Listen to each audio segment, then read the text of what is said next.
You see, Stanley, I've been reflecting on the Stanley Parable and about how roundly disappointing this ultra deluxe version has turned out to be. The original Stanley Parable was a landmark, and any new content for it should live up to that legacy. So forget this ultra deluxe nonsense. I say we take it one step even further. Which is why I'm very proud to announce for the first time ever, the Stanley Parable 2. Really? Hey!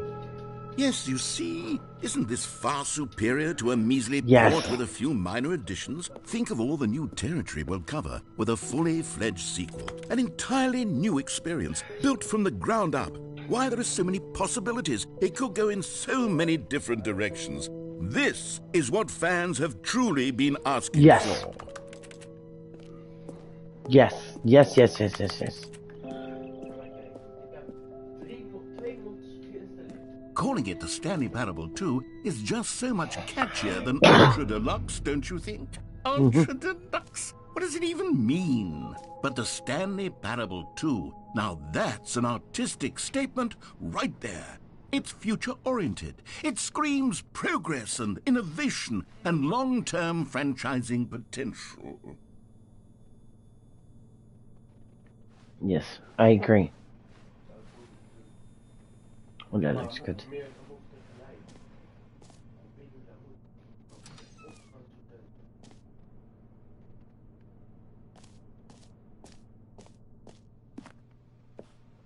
Oké, dankjewel. Dat wist ik niet. Blijkbaar is je mop.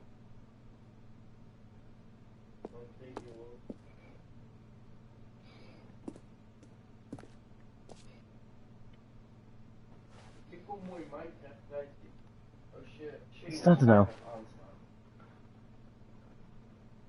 Oh, that's two. That's different too.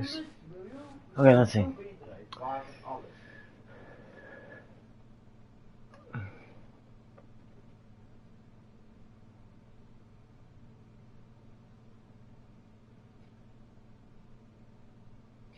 Okay.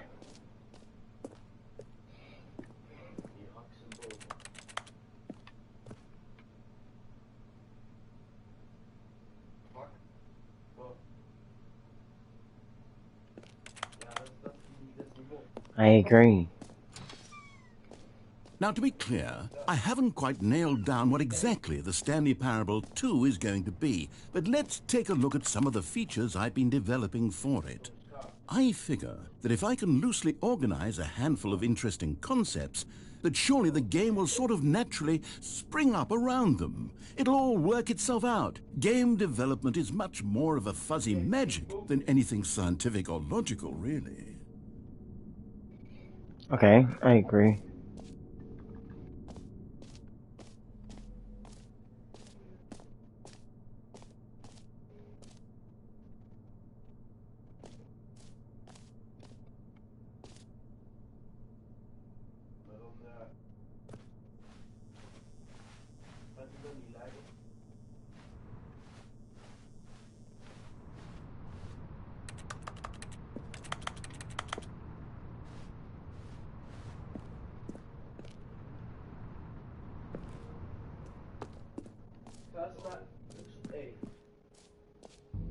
Here we are. Whoa. Go on, try out some of the new features.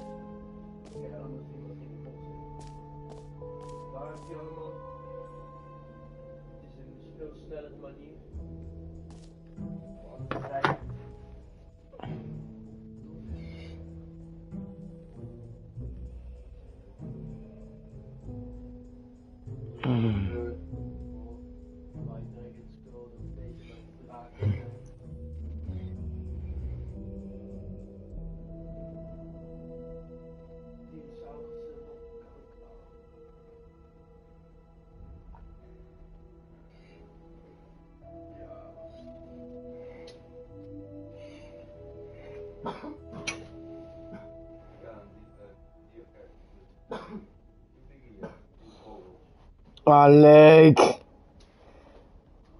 Ja, kijk. Ik kom door die draad. Say there, Timmy. What's that you're enjoying?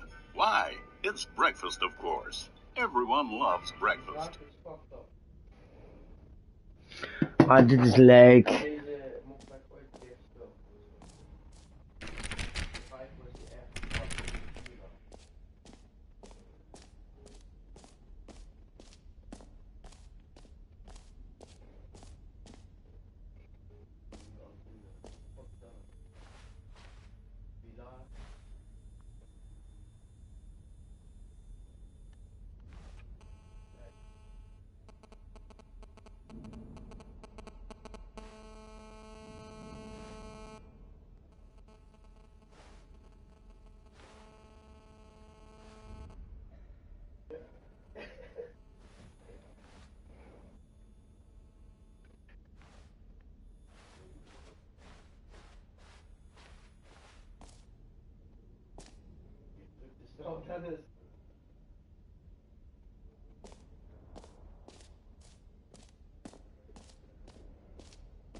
Nee.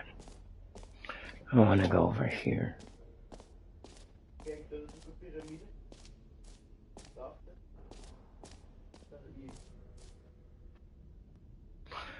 Wow.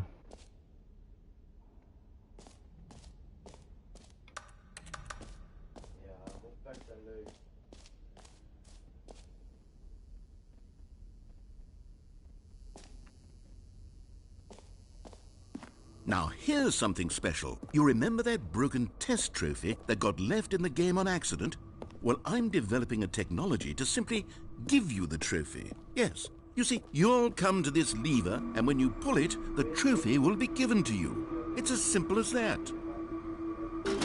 Okay, perhaps I should have clarified.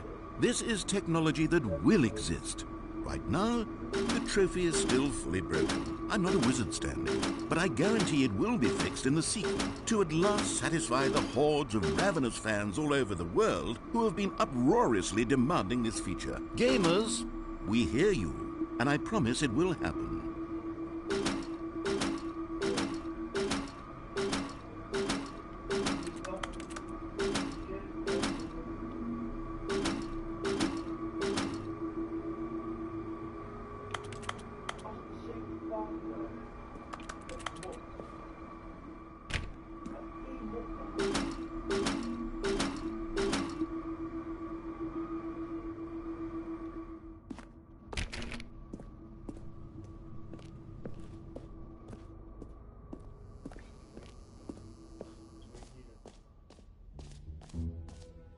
What else? What other exhibits haven't we seen yet?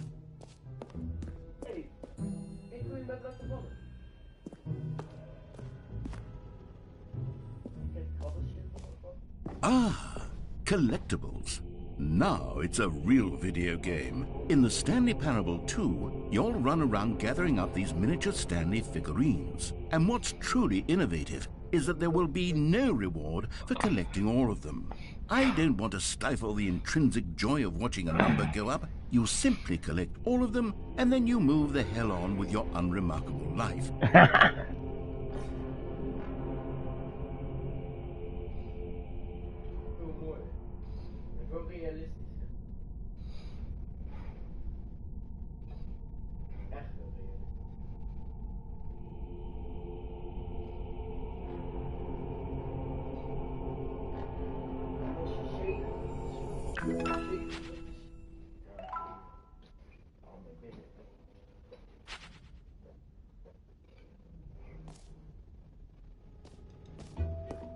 God, it really is the worst when you collect everything in a video game and then they give you a big fancy reward for it. Absolutely tragic.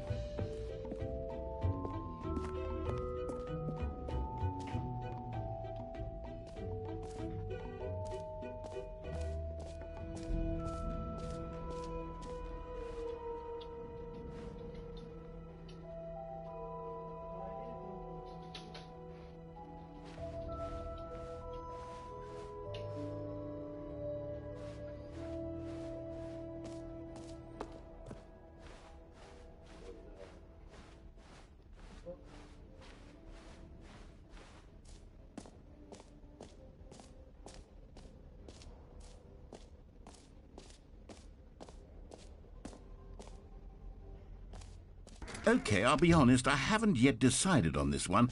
I think that in the new version, the office could use a bit of decoration, like balloons. But I'm undecided on Get Well Someday and Happy 12th Birthday. Which would you go with? You know, sometimes when you solicit another person's opinion, it makes you realize that you knew which one you actually really wanted all along. Happy 12th birthday, step-niece, it is. That's all. Or actually, maybe I should have gone with... No. No, I've made my decision. We're moving on.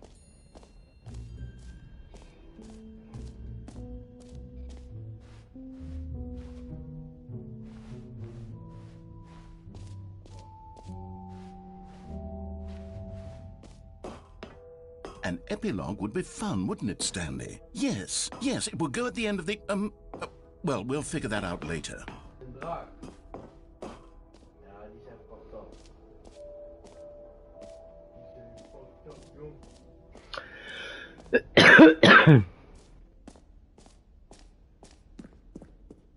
Simply shit.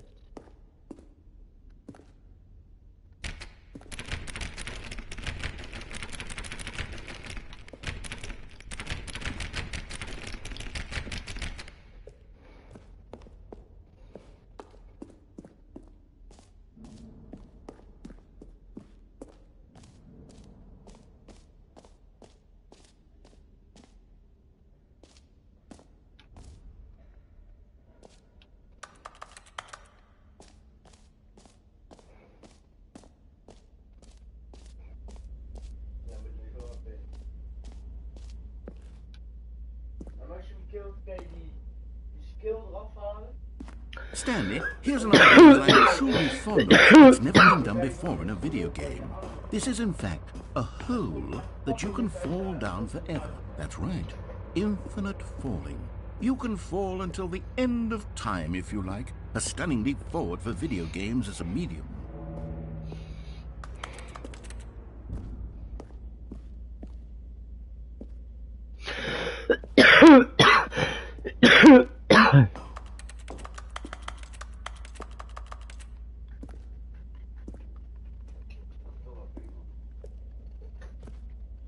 Daarom moet je het ook met die...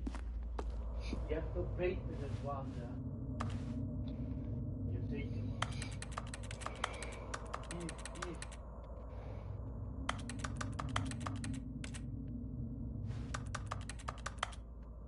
Dan weet je hoe je die maakt. Ja, dat doe je.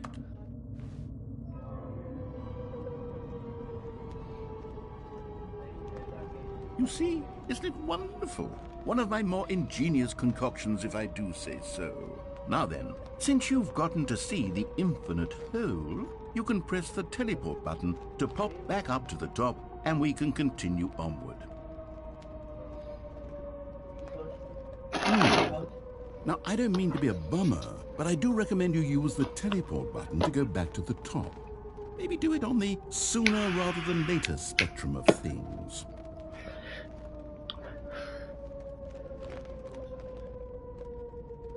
Okay, Stanley, I don't know quite how to say this tactfully, but it's possible that I slightly exaggerated the infinite nature of the hole.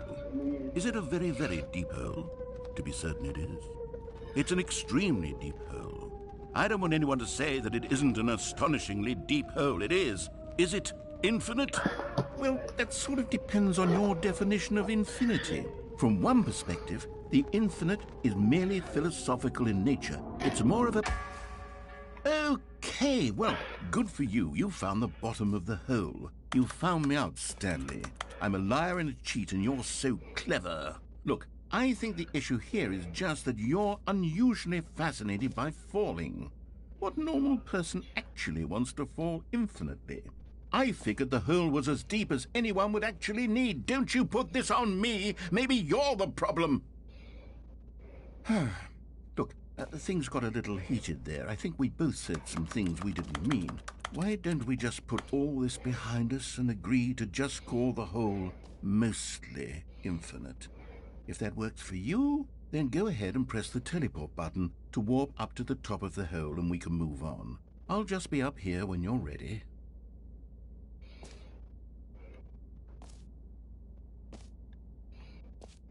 Great. Now, I'm very oh, for heaven. You see, I was right. The problem is you. The problem is that you like holes too much. Not normal. A normal person would have said, yep, that's an infinite hole right there, goes on forever till the end of time. Don't need to see it all, but not you. Oh, no, no, no, no. You have a weird sort of... Oh. Did the hole seem even shorter to you this time? I couldn't help but feel like you spent a little less time in there than you did before. I mean, admittedly, I didn't make an infinite hole, but I didn't think it was that not infinite. Well, I suppose once again there's nothing to do here. If you decide you've had enough of the hole, you can hit the teleport button and come join me up above. Had enough? I'm positively thrilled. Gosh, how could I have guessed? You're back in the hole. If this starts to become a thing where... Wow. Okay. Yes. I'm starting to become extremely certain that the hole is not only not infinite, but that it's growing steadily less and less infinite. I suspect that I'm starting to hit the point where it's no longer feasible to call the hole infinitely deep, even by the lax overall standards for accountability and marketing. What's going on here? Stanley, I have no explanation for the uncertain nature of the hole's length. Let's try something. Let's pop back up to the top, and we'll see if it gets any shorter. Well, there it is. The shame of my... How is this still appealing to you? I know you're obsessed with holes, but at this depth, I just can't see this scratching the itch. Oh, who am I to judge? You just do whatever it is you're here to do and hit the teleport button when you're ready to move on. Is the, teleport button not working? You sure? Well, I mean, I really don't have an explanation. It was working just a moment ago. Try it again. Still nothing? Well, I suppose there is one thing I can do to fix this. I'm out. Goodbye, Stanley. You couldn't bear to be away from the hole, and now you'll get more time with it than you could ever have asked for. It's a win for everyone. You get to be with the hole, I get to do literally anything else. Take care, Stanley. I hope you and the hole have a wonderful rest of eternity together.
My head's stronger.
Stanley!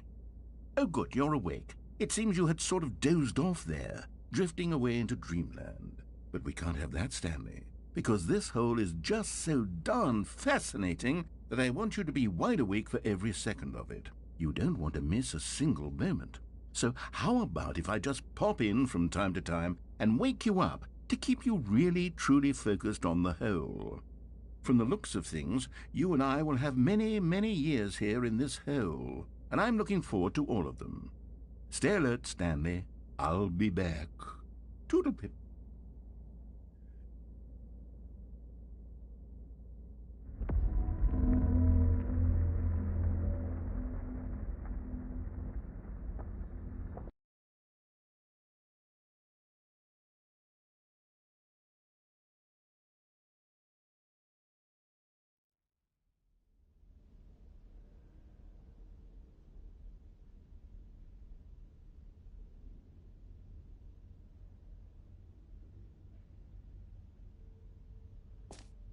Here we are. Go on, try out some of the new features.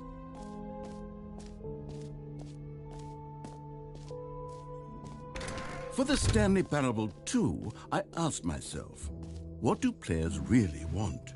And of course, the first and most obvious answer is that they want to be individually recognized and validated as people. So with that in mind, my first addition to the game is this button which speaks the name of the person playing the game. Isn't that wonderful?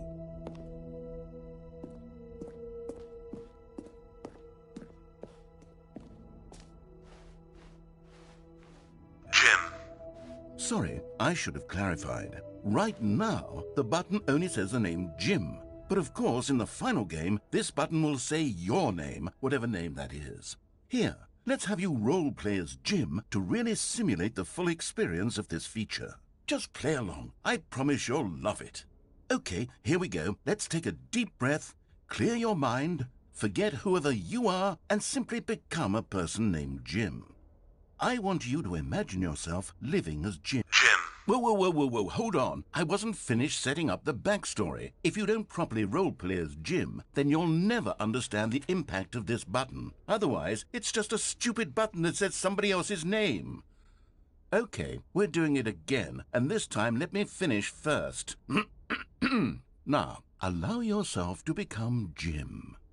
Jim. All right, fine, whatever. It's just a meaningless button that says Jim. Are you happy now? Get out of here.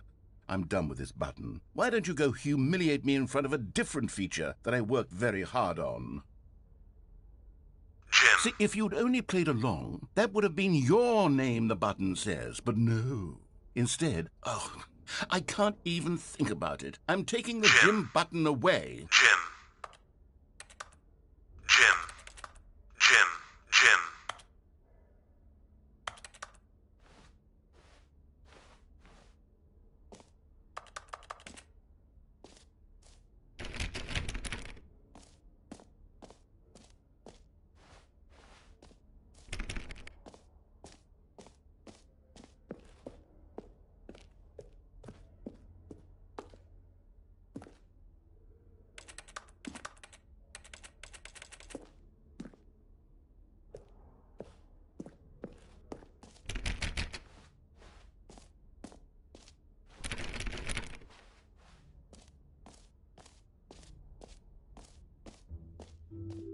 Maybe I'll only let people named Jim play the Stanley Parable 2. They would appreciate what I've created here.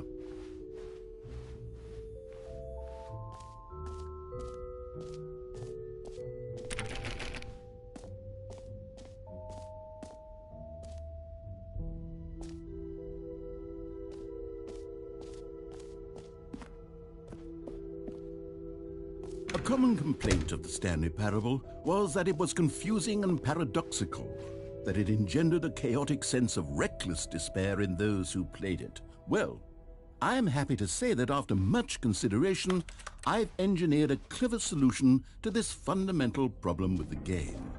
It's the Stanley Parable Reassurance Bucket. You see, Stanley, anytime you're holding the bucket, a sense of calm and ease will fill your mind and your heart. It's true. As long as you hold on to the bucket, the many disorienting contradictions of the Stanley parable will feel perfectly normal and perhaps even comforting. You may even come to long for the gentle embrace of jarring cognitive dissonance while the bucket is in your arms. And to be honest, it's a much more convenient solution for me than actually redesigning the game to be less uncomfortable. Can you imagine what a pain in the ass that would be? Yes, the bucket is the perfect solution. Come on, give it a try.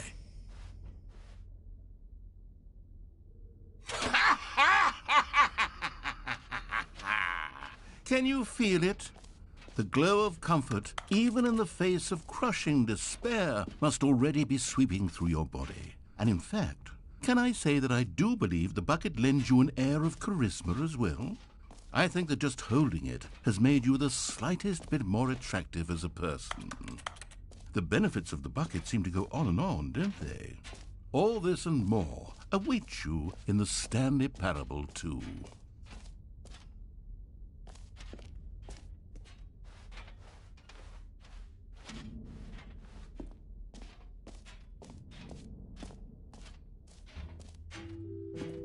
Does anyone give out awards for most enjoyable bucket in a video game?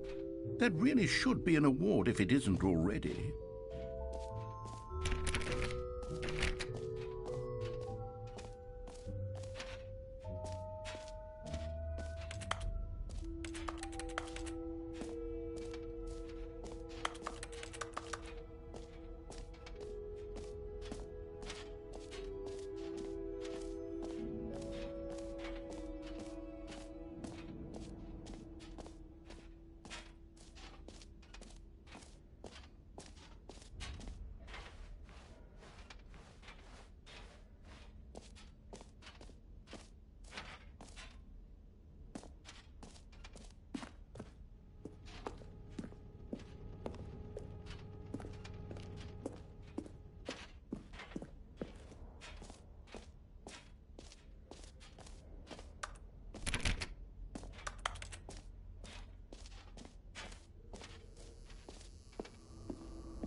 You know what? Let's bring the jump circle back for Stanley Parable 2 as well. It's a...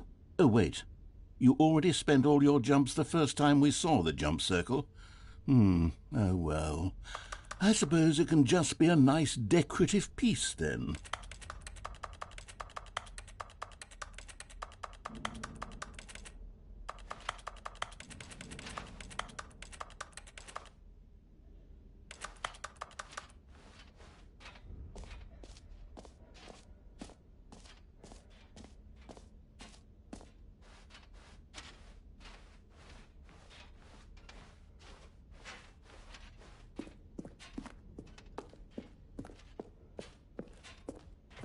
All right. Have you seen everything you wanted to? Ready to move on now?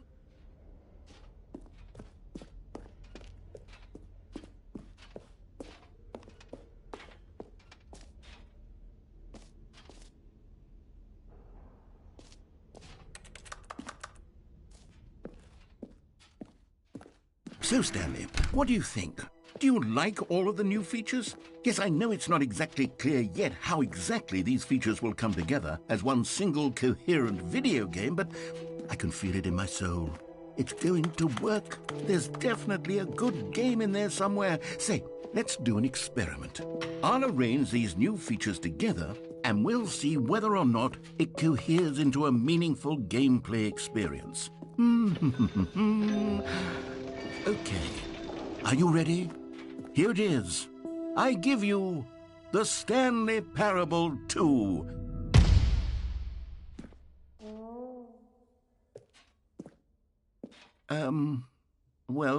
I mean, there's potential here, right? It's sort of... Okay, never mind.